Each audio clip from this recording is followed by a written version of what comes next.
Before we start, can you do me a massive favour and hit the follow or subscribe button wherever you listen to Vision and Graft? You'll be helping the podcast to grow and I'll be hugely thankful. Vision and Graft, a career and resilience companion with Richard William Preisner. Hey, thanks for joining me for the second season of Vision and Graft, which is, it's been a long time coming, but I'm really excited to share this new season with you. I can't wait for you to hear all the amazing conversations that I've been having with inspiring creatives. I've just moved down to London after spending 2 years in Manchester. That was where I recorded the first season of Vision Graft during the pandemic, and now the pandemic is over. I've returned to the big smoke for a new step in my creative journey. I'm excited to be sharing bits and pieces of that with you as well as the conversations that I'll be having. I've just finished shooting promo stills for Just These Please, who are a hilarious comedy group. You should check them out. They're London-based, but they travel all over the place, and I believe they're going to Edinburgh this year. And yeah, I've seen them, and they crack me up.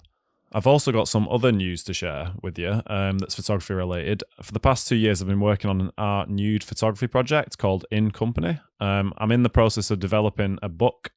It sort of grew organically from an idea that I had for a shoot back in 2019, and then the pandemic hit as it was kind of building momentum. So 2 to 3 years later, here I am now, having done about 25 shoots for it. I'm going to start sharing some of the work on a new Instagram, which is at @RWP_InCompany. If you'd like to follow what I've been working on, obviously on Instagram, it's a little bit delicate as to what you can post, especially because it's an art nude project. But if you'd like to see what I'm working on, you'll see sort of parts of it on there. I've got a really good feeling about this project. I've been getting some really good feedback, and I'm excited to hear what your thoughts would be as I post. So please do head over there and follow. As I'm a cinematographer, I thought it's time to get some DPs on the podcast, because the first season I had no cinematographers on the podcast. So I'm going to start this season with Chris Fergusson, who's a cinematographer who's been a good mate and a mentor to me over the years. He's shot many commercials, short films and feature films, and he's recently shot The Mind of Herbert Clunkerdunk, which was a series he shot for the BBC. He's a great guy, and he's very honest and willing to share his experiences as a creative freelancer. He speaks of his experiences that are useful for both upcoming cinematographers to hear, as well as kind of general wisdom that's really useful for anyone, creative or otherwise. I took a lot away from this conversation personally, as well as some great advice that I'm taking on set. Chris is also selling a great photography zine and raising some money for charity. A zine is, for those who don't know, it's kind of like a short photography book. We talk about it on the show, and it's available to buy at chrisfergusson.co.uk. Again, that's in the show notes. I got myself a copy, and his photography is very striking, so I highly recommend getting yourself a copy. And it's for charity, so, you know, it's doing some good. So, without further ado, let's get going and start season 2 of Vision and Graft. Yeah, this summer, I spent most of June and July on 2 projects, which, just by the way the schedules went, pretty much went back to back. I did a sort of indie feature film, 350,000 budget, somewhere around there anyway. So not huge budget, but it was very kind of bizarrely quite doable on that budget. 2-hander, drama, lots of dialogue, and a 2-week shoot with a week's prep, a week kind of dedicated prep, and then we had recce's and tech recce's in advance of that. So it was actually quite well structured for what it was. A rare thing that it's kind of was actually quite realistic what we had to achieve, and we ended up losing 2 days of the 11 days shooting to a potential COVID little outbreak, and still finished in 9 days the whole film. We did a couple of longer days, which all the crew were happy to do after we'd lost, but not even that longer. We wrapped early on a lot of days. It was a mad, amazing job, and then went straight into a BBC comedy series. I don't think there's 2 more polarizing jobs around at the moment, really. It was a kind of oddball, a wonderful oddball comedy, really funny scripts, 5 15-minute episodes, 20 days shooting, and just so ambitious, you know, in terms of the budget, in terms of the schedule that we had, in terms of the amount of props and art department and locations that we had to, I mean, it was just, couldn't have been more different. I had about a day and a half in between the 2 jobs, and we were prepping the BBC comedy while we were shooting the other film. Luckily, it was the same gaffer on the 2 jobs, so we'd spend lunch breaks talking about the schedule and working out how we were going to light certain scenes on the BBC job, and then I'd come back in the evenings and generally was doing 3-hour calls with the director every night after shooting. Probably 5 of the 9 nights shooting, I'd do long phone calls with the director for the BBC job after filming on the film. So it was mad. And as I've mentioned to you before we got going, I just had a baby. So it was congratulations again. Thanks, thank you. Yeah, it's great news. My partner took a massive hit in terms of the amount of time she was putting into looking after the little one around that time, because I was fairly absent father for a couple of months. Been trying to make up for it since. That's been my summer. So it was 2 really, really fun projects, really varied, really different. My first TV series for me, first feature in a little while, to be honest. I've had a varying amount of luck and lack of luck with longer term projects since I shot my first couple of features 6 or 7 years ago now. Done a lot of shorts in between, but I mean, I had a feature cancelled in each lockdown. So that was fun. What's 3? Yeah. Actually, to be fair, one of them was the one that we ended up doing. We were going to do that last October and we ended up moving it to the summer. But so it was really nice, and it was nice to get stuck into shooting pretty much every day for 7 weeks was wonderful. And, I pretty much had the same crew across the 2 jobs as well, which was really, really nice. And, especially now when we varying levels of isolation, but there's still certain amounts of distancing and social life impacted by everything that's going on. It was so nice to be seeing the same people every day for 7 or 8 weeks. It was really, really wonderful. What drew you to becoming a cinematographer, and what's the journey been like so far? So for me, without going back too far, I guess, so I went to uni. I think the interesting part of this, when, because you invariably get asked this, I went to uni and studied script writing. I wanted to get into films, but I didn't really know how to. I wanted to make films, but I thought, okay, you need to know how to write a script. Went into uni and studied script writing, and kind of within about a year knew that wasn't really for me. So I've been doing lots of work on other productions, generally just working as a runner on some of the more film practical based courses. And then through that thought, okay, I guess I'm going to maybe end up in production, because it just, for me, was like the logical way onto set after doing some running.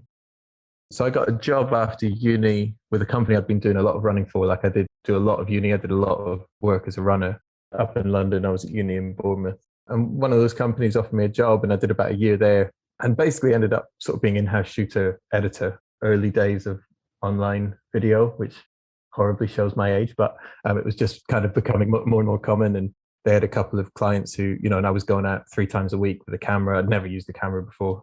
I told them I had shot a couple of little things, but, kind of ended up just shooting and editing. And it was really good for me. That was kind of my, where I kind of cut my teeth a little bit in terms of learning. I mean, I remember the first job I did, I didn't even know what white balance was, and came back and everything was blue. And I went to the editor across from it. I was like, well, I don't know what I've done. And he was like, okay, let me tell you about what a white balance is.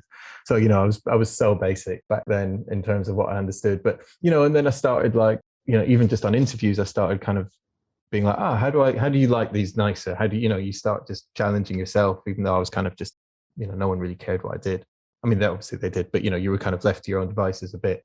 And, all I was doing was taking some dados and a Kino, but you start to kind of realize, there's other ways of doing it rather than just smacking a light in someone's face and making sure you can see them. But then I missed working on bigger productions. I left that, which I'd been doing as a runner. So I left that and started running again. And first running job was on a mate's music video, and they needed someone in the camera department just as like a camera department runner. So I guess I ended up training with them. And then with that music video company, I ended up for about a year, my first year or so, being freelance, doing loads of training and bits, then starting to do second AC stuff, and realized quite quickly, I want, camera department. I enjoyed it and saw a progression. And I was starting to shoot music videos on the side more, and started enjoying lighting a lot. So I did about 4 or 5 years working up the camera department, bit of focus pulling. But to be honest, I knew that I'm not technical enough to be a long-term focus puller. Just never had that technical knowledge of cameras, and that makes 2 of us. Still don't, so I knew that wasn't ever going to be a viable long-term thing. There was a very definite ceiling of the type of jobs I was comfortable going on. I was doing a lot of small commercials, a couple of indie films and things like that, where, it's fine. And I never wanted to be on anything bigger as a focus puller, because I think quite early on, I was like, right, I want to shoot eventually. That's what I really like doing. I loved the storytelling aspect, because I'd started off in script writing and, had spent a year basically editing my own mistakes, which was great. But, in that production company, my editing was to work out how to get around the terrible shooting I'd done. was based really in how to tell a story visually and, tell things. So, I loved being a second AC because during the takes, you can generally step back and watch, and was making lots of notes of what people had done with lighting and things like that. And, just that was where I learned so much in those few years on music videos with loads of different DOPs, because quite often the DOPs would have their focus puller, and then I was in with a couple of companies who'd just be like, the production companies would pay me not very much money, but I'd be learning a lot. And that was my favorite time really in those years. And then I've been shooting a kind of more and more on the side, and music videos and short, starting trying to do more of that. And then in I think 2014 or 2015, got offered a chance to shoot a loosely toned feature film, a bizarre sort of language learning film that hidden as a feature film. But that was kind of my first, and I did that, and then I did a low budget feature called K-Shop, which was kind of for me my first proper job as a DOP. And over the course of about 4 months, and then I did a focus pulling job after that, and I was so bad because I hadn't done anything in about 5 months. I was like, right, now's the time to stop. I can't be trusted anymore. I need to just work out how to shoot. And then so kind of since then, I've been doing what I've been doing and working my way up. Lots of branded and commercial stuff. Probably done 20 odd shorts of varying levels of budget and success. Lots of kind of commercials now, and hopefully from here on more and more scripted stuff. As a second, you watched other DPs, other cinematographers, and how they were lighting. Was it just there you learnt the skills as a cinematographer, or how have you kind of learnt to develop your skill as a cinematographer? Yeah, that was a big bit. I think one of the things that I wish I'd done more of was had a few more DOPs from that time who I'd had the confidence. I'm always quite shy. Had the confidence to go and sit and ask for a coffee and, talk to them about things, and always been more inclined to go and try and work stuff out on my own rather than go and ask some people some questions and maybe look a bit stupid. But that's always something that I've, it's been a flaw of mine, I guess. To be honest, it was a lot of just shooting really, really low budget things, cobbling together some kit and some lights. I learned so much, so many mistakes, and, kind of hated myself and hated what I've done, and, gone back and looked at it and just tried to work out, and, how do you not do that again? How does that not happen? And a lot of kind of the stuff where I've learned a lot is been going out and just doing stuff of any budget, any scale, and then being a bit self-critical afterwards and looking back, and really when going into a next job, just I'll always think, right, what did I do on the last one where, I could have done more? And, certainly that's becoming more and more, certainly the last few years, more and more about prep, more and more about making sure that you're not really going in with any unknowns to a project as far as possible. Yeah. And then working out, one of the big things I've been trying to do is not trying to make stuff look like anyone else does. I've realized that so many people out there, you can get lost in looking at how good other people's work is, but try to embrace the fact that the way I do stuff is the way I like it. Sometimes I can't even help it. Sometimes I'm doing something and I'm like, I don't know if I even like it, but this is all like how all my stuff seems to look, and it's fine and it's working. And I guess I like it because it's my sensibilities and what I think works for that, scene or that, I've just realized I can't replicate what other people do, and I don't even bother trying anymore. Someone might send a reference to something and, you use that as a springboard, but just try to really embrace that we are really individualistic in how we do stuff and how we light and how we approach things. The one thing I found once I was shooting all the time, you're sort of out on your own. You're never on really, unless you're operating, you're not on other DOP sets anymore. You're not seeing other people do it. And I remember after about a year just thinking, I don't know if I'm doing this right. I don't know if I'm talking to production in the right way or talking to crew in the right way. I think I suffered for a couple of years after that because I get, maybe rightly or wrongly, just got caught up in there's a way that things should be done, and then you realize that it's an industry where it's made up of individuals, and you just need to be confident and comfortable in how you're approaching projects, that it's the right way for it to be done. And that's something I think over the last few years I've been focused on than anything else, is how am I creating the team and the environment and the look that I want to make that project what it needs to be. When it comes to learning, then it's been generally through a process of trial and error, embracing where you've failed, essentially. More error than trial. Just, doing more and more now to try and make sure that the trial's happening before a shoot. But everything I shot, in the first 3-4 years was just so low budget. It was hard to even get some lights to go and try some stuff. For me, it's been trying to make every job you do, no matter what you're taking on, better than the last, in terms of like whether it's in terms of your preparation or your cohesiveness of what you're shooting, or whatever I felt was lacking in the last one. It's like, okay, how do I not do this again, and take the knowledge, whatever it is, good or bad, positives and negatives, into the next project, and always just try to make it quote unquote better. When you were just talking as well about looking at other people's work and trying to embrace your own kind of individual style, as it were, and not try and mimic other people, there was a couple of times, not just that, but where it was really, I could really hear what you were saying, like from my perspective too. Like the things that you were saying that you've been through, where it's like looking at other people's work and being like, it feels like that's miles away, or I'm not quite doing that. I've sort of, myself in the last couple of years, partially gone through a process of trying to accept that like whatever I'm making is, I'm the only person who can do that. So that individual, that should be embraced as a positive thing, not compare myself consistently to kind of people who are much better than me and trying to be more like them, but instead try and be a little bit more like a better version of myself. Yeah. And I think like for me, it's, if over the next 5 years I stop getting hired, that's fine. Like, I'd rather do it trying to do things how I do it than trying to like things how other people do. Like I'd rather do it pushing, the understanding I have and what I like and what I think works for a script or a story, or whatever reason I'm doing it, as long as it's done with good intentions. I'd rather, get 5 years down the line, think, okay, this isn't where I want to be, and I'll go do something else, or do more photography or whatever it is. If I'm not paying the bills anymore, I'll find a way. But I'd rather take the chance now that I've kind of got past this block that I think a lot of people have. Instagram and things are amazing tools, but also ones that very easy to send you spiraling to a pit of depression of how talented everyone else is. But that for me has been a big thing of like, right, I'm going to do this how I do it, and people either, hopefully people like it and people continue to work with me and like what I do. But I'd rather know that I gave it a crack, trying to do things in an honest way for what works for me, than trying to impersonate other people. It takes so much from you doing the job that you do in terms of like your time and commitment, that if you're not kind of following your own kind of artistic drives, if you're just constantly going against that, or fulfilling someone else's desires, I suppose it would very quickly become quite tiresome, and you probably wouldn't have I'm sort of speaking for myself as well. It's quite important for me too to have my artistic input, and I can imagine that, yeah, if you were painting by numbers a little bit more and not doing it the way you wanted to do, then it wouldn't be as fulfilling. It'd be harder to work the hours that you work and have the motivation to dedicate so much of your life to that thing. I find that I can't even paint by the numbers. Like I can't even try, and the more I try and think, this would work in this kind of style that I've seen so and so do, I just realize that it's not what comes naturally to me.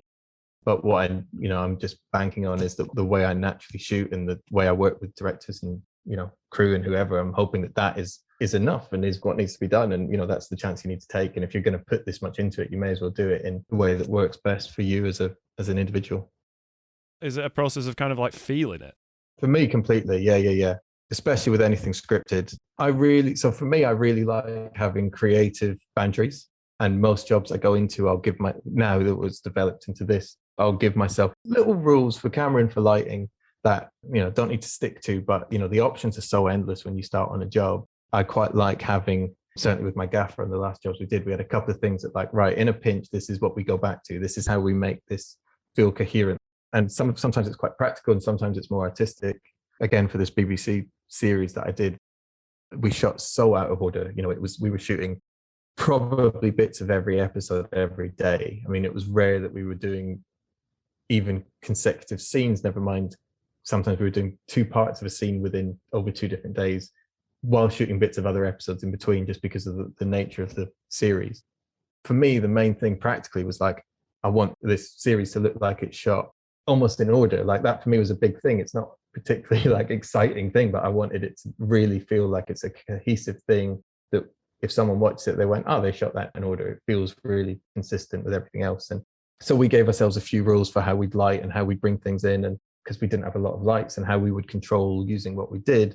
You go from a feeling of what's important for this story, what's important for this production. For me, like, I'll give myself a few things that I'll try and stick to, and they can be different each project. But as I say, some of them are practical, some of them are artistic. And I just like having these little boundaries Those things, certainly the more artistic ones, always come from the feeling of what the story is or what you're trying to get across. But that's the way I've started working, and I've found it has helped so much in my approach to certainly scripted stuff.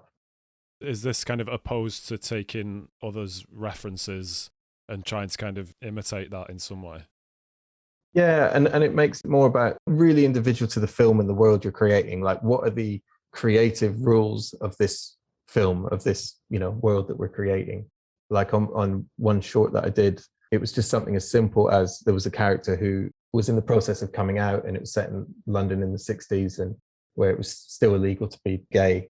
In his life at home and at work, he was oppressed, and then he was going to these kind of underground, I think illegal at the time, gay clubs, where he was suddenly in a community of people, who were the same as him, and he was feeling liberated. And we literally made the decision that he'll be top lit whenever he's feeling oppressed and not in a world that he's comfortable in, and then uplit when he's not. And just like that, there was so many times when we were in a difficult situation, lighting, we were in a lot of small locations, and you just go back to, these are the rules, so let's start from there. There's a feeling that comes from talking a lot about a project, and then I'll find these little boundaries that I think, I'll give myself creative kind of rules of the world we're creating that I think, come from just the feeling of a film you're making or whatever you're making. I suppose that then leads to work that's maybe more consistent throughout in terms of style, and because that's been something that I've kind of questioned in the past and fretted over, the idea of like trying to make something have like a cohesive style throughout and it look like the same film all the way through, or the same project all the way through. That's been the biggest thing that these little ideas have had for me, and I let myself break them. It's not like I'm not going to light in a certain way if it isn't right. As soon as I found this little idea of just as soon as you give yourself constraints, you experiment so much more. The film I did a few months ago, we shot it all on one lens. I had to retrain myself after a couple of weeks of doing that to start changing lenses again on the next job I did, because it was so great. It was great. It was a 28mm on the mini LF, so I could, in about 4 steps, I could walk from a wide 2-shot to a ECU, and we were doing long takes, and it was a bit of a dance between me and the actors, and a lot of the scenes are playing. So the edit the other day are playing out kind of in one shot, and we're going from 2 shots to a single to a reverse, within the scene. But we just pushed that creative constraint as far as we could, and it was great. I mean, I never ever missed changing a lens. It was great. Neither did the camera team. They were delighted, and it worked for that film. It was about a couple who'd lost a son, and they're kind of going through a breakup over a number of years, and it's sort of the last chance they have of staying together. They're kind of reconnecting over the loss of their son, which they've sort of both reacted very differently to over the years. And we wanted to feel like it's their son watching them throughout this whole film, and it's kind of this singular gaze, of them, and they're being brought back together. And so, suddenly it all starts to make sense. You've got this one lens that's roaming all the time. You begin to make sense of the world you're creating in that way. And it might not work for maybe any other job I do, but it was just, it was so great for that. You explaining the restrictions reminded me of something that I studied at university. Are you aware of the Lars von Trier's 5 obstructions? Yeah, broadly.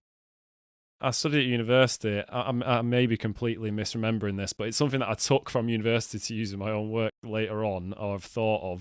Essentially, he made a film where he'd set out and he'd give filmmakers 5 obstructions for them to make a short film, but they'd be utterly ridiculous, some of them. But within it, he kind of was trying to prove that you'd be more creative if you've got less to work with. It's something that for myself is it's come up time and time again where when I've been given more options, I've found it hard to know kind of where to start or what to work with, essentially. But I suppose when you, like you were saying, if you're kind of putting yourself in some sort of confines, you've got something to break out of and be creative within. Having grown up in the industry on low budget music videos and features and shorts, I've never been on either as an assistant or as a DP on anything, massive budget.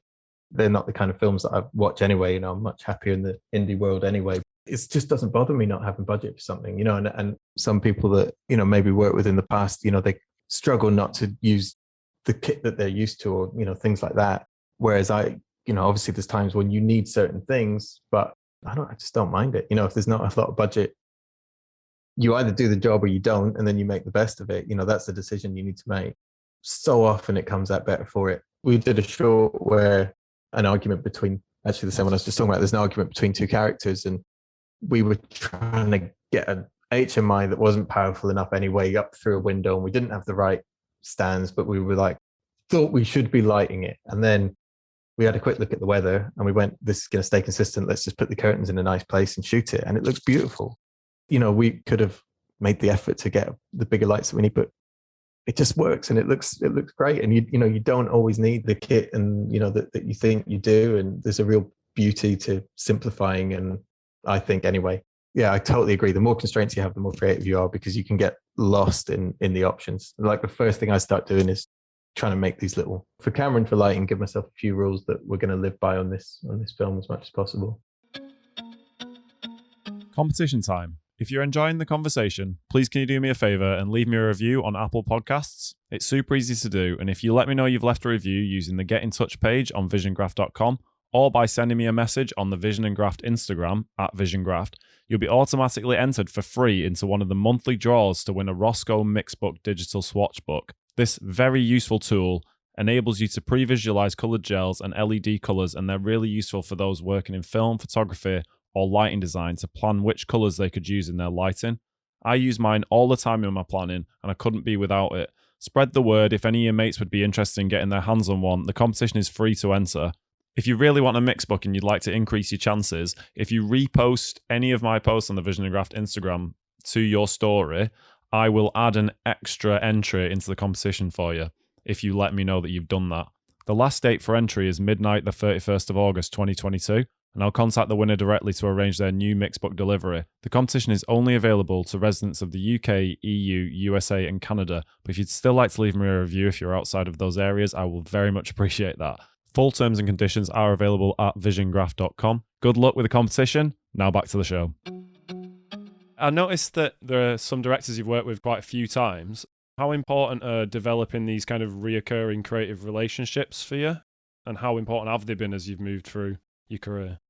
I had a bit of a mental block for a few years about working with new people. And I really struggled with feeling kind of comfortable enough in my ability to just go and, like, once we've had the conversations, to go and light it and crack on and wait until they say, oh, actually, can we change this? And realize that that's not a criticism or you're not doing anything wrong. It's just part of the dialogue. And I think for a few years, I think linking to what I was saying earlier about, just feeling like, am I doing this right? Once you start shooting, being a DOP, that was something that was definitely part of my experience building over those first few years of being a DOP, and kind of had a really good experience on this last BBC job, which was with a director that I've been wanting to work with for a long time. Like, I've loved his work for ages. So it was for me, a massive compliment to be asked to get on the job. And then a kind of a bit of time when I was just like, right, I need to trust my ability and not try and do anything, because you build up a shorthand when you work with people a lot and you know that you're trusted and you can just crack on. And I was like, right, I need to start taking that kind of confidence in what me and the gaffer Norbert, who I do a lot with, what we're doing, and just trust it and wait for people to say, oh, can we change this a bit? Or do you think this is right? Or have those conversations. And it was really good. And that's definitely been something that I personally really have struggled with in terms of, I think, creating new relationships. And it stopped me. I'm terrible at networking. And I think because I get a bit, I'm bad for getting in a negative mindset of, why would you work with me when I could probably tell you a bunch of people I'd rather work with than me? Like, there's loads of so many good people out there. That's the kind of more negative, mindset that, I certainly have struggled with. And now, I think a bit more experienced, a bit more, a little bit older now, everyone takes their own length of time. So it's been quite positive and makes me feel much more kind of encouraged going out and working with newer directors. And there's a definite comfort level that comes from working with the same people. And the film that I just did was with a director I'd done 2 shorts with, and we talked a lot about how we were going to do it, but it was much more almost like philosophical, in terms of what we talked about, in terms of the approach to the film. We talked a bit technically, and we talked about anamorphic or spherical, or, once we kind of got to a decision, trusted it, and we knew that we were going to do it similar to a style of one of the shorts we'd done. And then we would just talk about everything rather than just technical sides of things, which was great. And we talked loads about story and character, and the camera was essentially one of the characters. So that was really nice. And I think when you work with someone a lot, you kind of had the technical chats, you know where your sensibilities match and you know what they like that you do and what you can bring to it, so you can trust it more, I think. And I guess when you're working with someone new, you're building that up all the time. But I've been lucky to work with the same people a few times and hopefully continue to, of course. Again, when you were talking then about networking, you were preaching to the converted with me. I know exactly that feeling of trying to reach out to people and having so much self-doubt about it in the process. I mean, it's completely paralyzed me in the past. Yeah, to the point where I just won't for months. It started to change for me a bit. I'm still not active enough with it.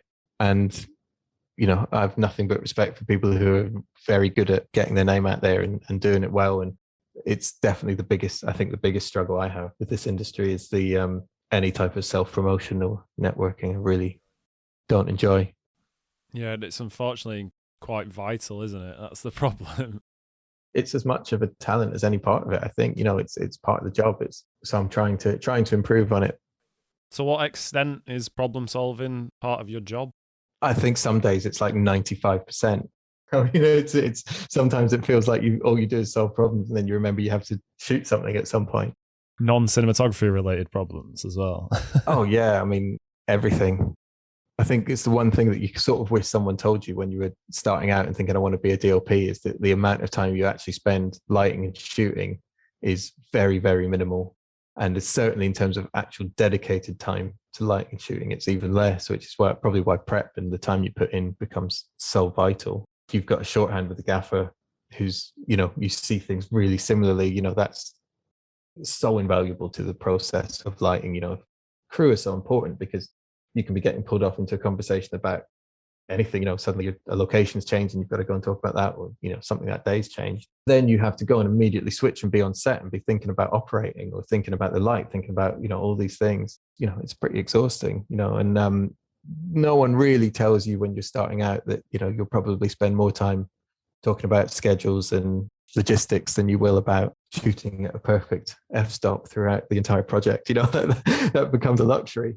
That's part of it. That's what making a film is. And if you're not totally expecting that to be distracting you constantly, and I see it with directors, it's unbelievable what they're having to, the discussions they're trying to have, and then they have to switch into talking to an actor about the meaning of a scene or what they're trying to get across, and then at the same time they've got someone coming up to them and saying, can you sign off on this person to act in a scene 2 weeks away? It's a mad thing, but it's also part of making a film. We can't pretend that it's not like the logistics.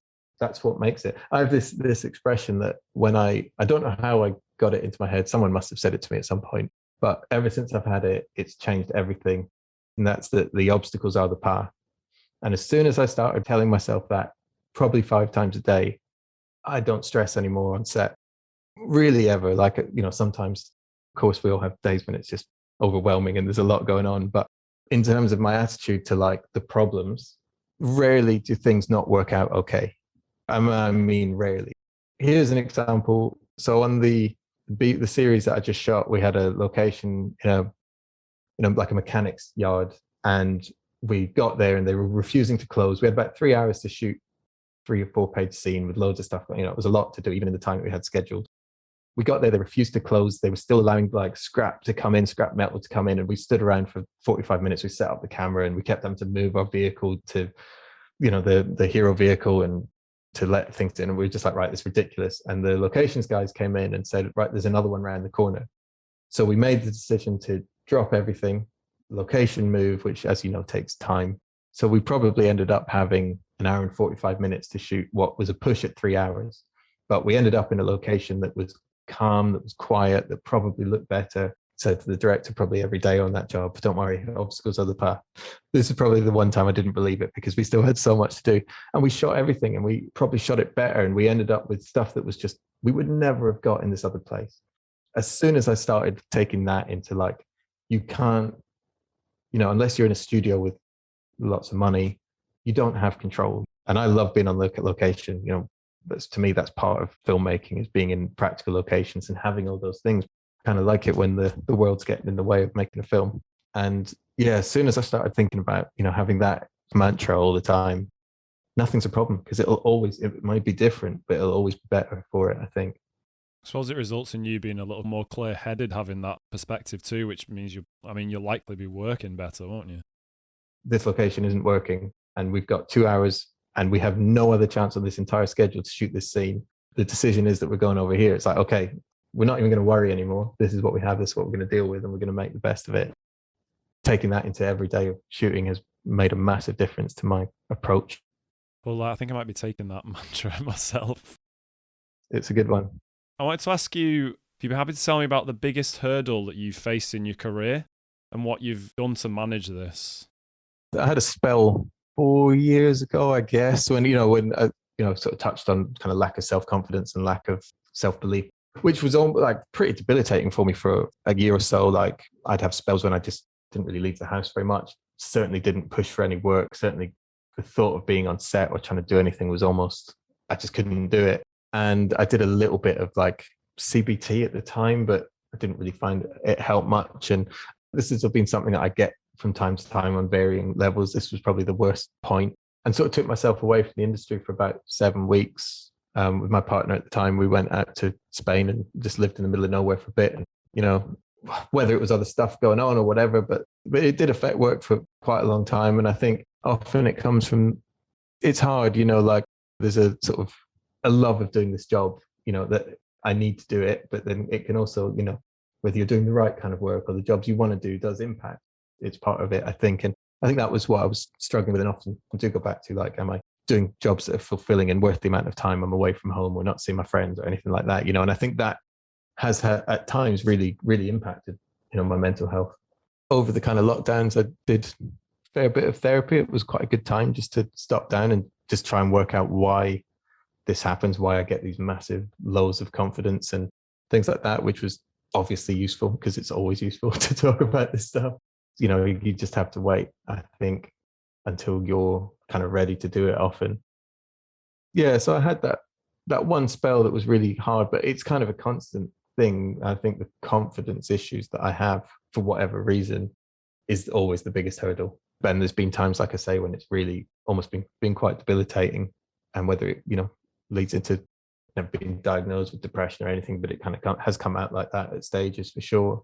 And then it's the weird thing is quite often you'll then get some work in and feel good again and be like, oh, okay, this is good. And then it kind of creeps back in. So quite often it's something more complicated that you're working out, right? That is maybe impacting these things. And that's, I think, my continued effort is to try and get the balance of work and life and not needing the next job to feel excited about, what's going on generally, and trying to have a life outside the industry and also little passion projects of my own. It's why I've been doing more photography and having things that like I have control over and I'm getting something out of and doing, that's been a big help for me. But yeah, the impact of my complete lack of self-confidence and at times and self-doubt that kicks in is definitely the biggest hurdle I've had. Just mentioned your photography. Is choosing to kind of diversify a little bit into photography, has that sort of helped you with your mental well-being and your confidence and approach to things? Or I think it gives me something that I'm not doing for anyone else, and that I think that's also something that when you're doing commercials, it's draining, and I'm really trying to do less and less of it because you're always at the will of an agency or a client who just work for a long time, or directs work for weeks, and everything just gets torn up in your face, and you may as well not have bothered. So the thing for that is it's been something that I can just have a real control on and just go out and shoot and do things how I like it, and can either see it or they can't. And it's art for the sake of it. And that's what I've realized is really beneficial to me is, sometimes I'm quite practical about things and I'm like, I need to earn a living, to begin with. And then, you have to also try and marry that up with like what, you don't do this job. If you want to just make a living, you can do any job ever. So you're trying to find out like, how do I marry up those two things? There's something I think about a lot. There's this little triangle of dots of 3 things that you can think about. A job can either make you rich, make you happy, or make you famous. And so it can either make you money, make you feel good, or it can improve your career. When you're starting out, you're probably doing one. It's probably achieving one of those things. You're either taking a job for a bit of cash, or maybe it'll meet a new director or whatever, or you'll do something because it's personally fulfilling. And then hopefully you start doing, a job will take on 2 of those. And then ideally you want the job to be doing all 3 of those. And that's something I feel like I've been working towards for quite a long time. And more often than not, they're 2 out of 3 now. But it's always what I go to. Like if a job's only one of them, I'll start finding a reason to get out of it. I think, you can take on a job because you think it might help your career, but if it's not going to make you happy or be worth the time, then there's no point. And you can take on a job for money, but if it's not going to make you happy, it's really unfulfilling. There's a lot of power in saying no to work as well. It can feel good to turn stuff down, if it's just not right for you at the time. Also something that if you can get a little buffer of money in, that's also a really nice thing. It's like, right, I'm making positive choices now towards what I'm doing. And You're kind of steering your own career a little bit more.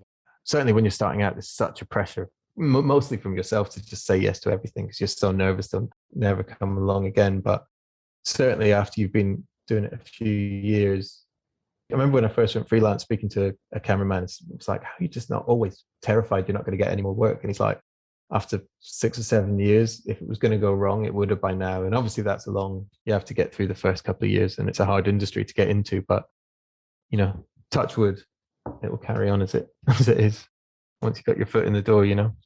Just on as we mentioned, your photography, thought it'd be good to bring up your photography project, Lost in Process, which I read on your website you describe as contrasting collaborative portraits with carefully observed documentary photography.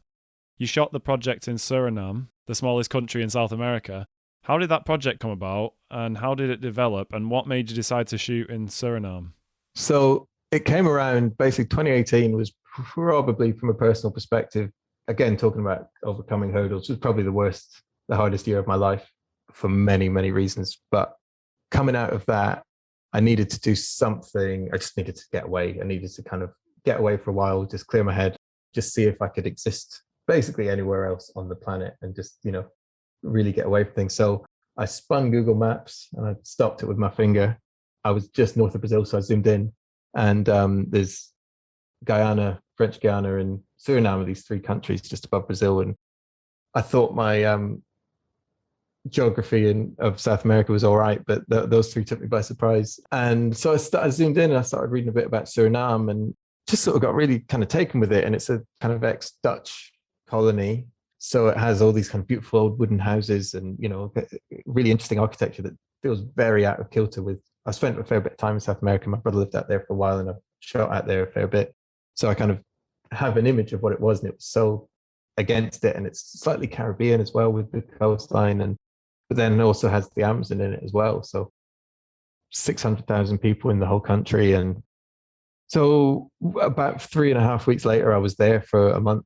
I took out my medium format camera and a lot of film stock and basically just walked around for 4 weeks. I wasn't too interested in traveling around the country. I got an Airbnb in the capital, which was called Paramaribo. And it was quite a therapeutic, cathartic thing for me, just to kind of go off and make a project. And whether I made anything after it or didn't really matter to me. It was more just kind of shaking my life up a little bit and taking a bit of control back, because there'd been a lot of things that were kind of out of my control in the year before that. It was amazing. It was one of the best things I've ever done and changed my life that month, without a doubt. I came back, went straight from the airport to the lab, took them 30 rolls of film, 28, 29 rolls of film. And they called me the next day and said, it's all been fogged. I don't know what's happened, but we can't really see any images. Kind of just thought, okay, I scanned in a couple at home and there was something had happened. I think what happened is the scanners in the airport in Suriname are very, very old, and they really affect the film. Normally up to 800 ISO, you're fine, and I've traveled with film before. Yeah, this was all it, whether it was the heat out there as well, but whatever happened, the film certainly wasn't what it should have been. So I kind of just said, okay, it was about more than a photography project. It was about, having a different experience and taking a chance and getting away. And then lockdown came a year later, and I thought, okay, well, if ever there was a time to go through these scans, let's really do it and see what I can find, and to go through these negs. Sorry.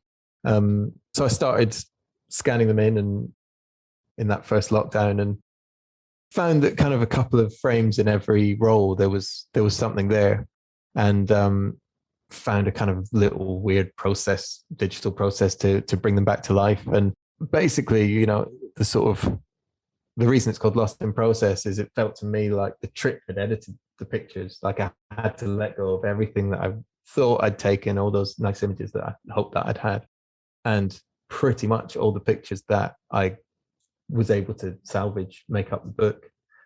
So I feel like the book was edited by the trip. This is whatever it was meant to be. This is what it was, and fortunately, there's enough images that I really love in there, and I put it together into a photo zine in that first lockdown, and have been selling it for charity. Kind of covered the cost of the printing, and all the proceeds have been gone to charity. And it's still on sale, isn't it?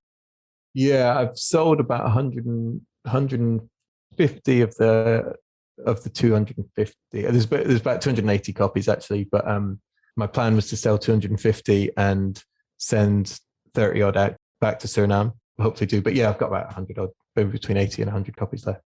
And if people wanted to check that out and potentially buy a copy of the zine, where could they do that? Through my website, and there's a link on my Instagram still in the bio of that to go there, and through PayPal. I'll put it in the show notes as well. Thank you so much. Yeah, like I say, all the proceeds, originally about £1,000 now, I'm going to be giving to Refuge, which is a domestic abuse charity, because obviously domestic abuse cases went soaring during lockdown. And yeah, I might from here on, I might do the rest towards the wildfires, or I was thinking of changing it a little bit to give it a new sort of lease of life and a new push. Good luck with it, I hope. I mean, I got myself a copy and I really loved your photography in it, so I highly recommend people do check out Chris's photography work and get a copy of the zine, because it was entertainment for me in lockdown, which was hard to come by right at the beginning. Final question.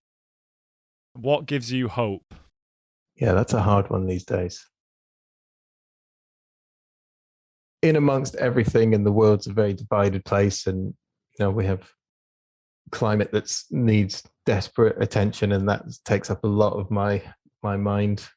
A lot of the time is one of my biggest concerns, and something that I can definitely spend too much time thinking about and not enough time doing anything about. But I think it's still humanity that does. I think, like, when you see people doing good things for very little reward, you realize that there's a lot to be hopeful for.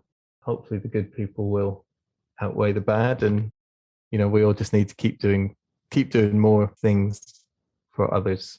Well, I think that's a really nice answer. I feel like I agree with you that when you see someone else acting in that way and doing something charitable without any reward, it gives you hope and faith in humanity. I think we all need a little bit of, don't we? Find us online at visiongraft.com.